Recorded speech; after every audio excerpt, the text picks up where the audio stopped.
TikTok কারা ব্যবহার করো এখানে? আমি বিশ্বাস করি দিনাজপুরের ছেলেমেয়েরা টিকটক ব্যবহার করে না, নাকি করে?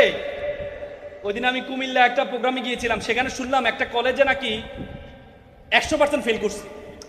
তা আমি বললাম করো নাকি, 100% ফেল কিভাবে করে? পরে শুনলাম যে এখানে সবাই 100% টিকটকার। মানে ওরা যে ফেল করছে ওটাও সেলিব্রেট করছে টিকটকে। আবার ব্যাকগ্রাউন্ড দিয়েছে ফেল, ফেল মানে ফার্স্ট অ্যাটেম্প ইন লার্নিং, শিক্ষার প্রথম ধাপ।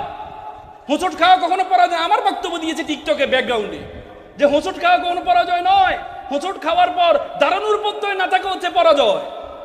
আমি বললাম আমিও শেষ। মানে ওরা ফেল করেছে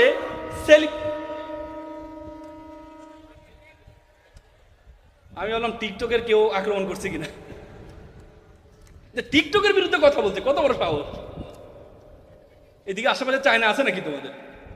হ্যাঁ, আচ্ছা, কারণ টিকটক যিনি প্রতিষ্ঠা করেছেন জাং ইয়ামিন, তিনি বলেছেন I created TikTok only for jobless and তো সন্তান আবার সন্তানকে বলে সিগারেট খেও না, তার মানে কি সন্তান ভাবতেছে এখন খাওয়া যাবে না, বাবার মতো বড় হলে খাওয়া যাবে নাকি?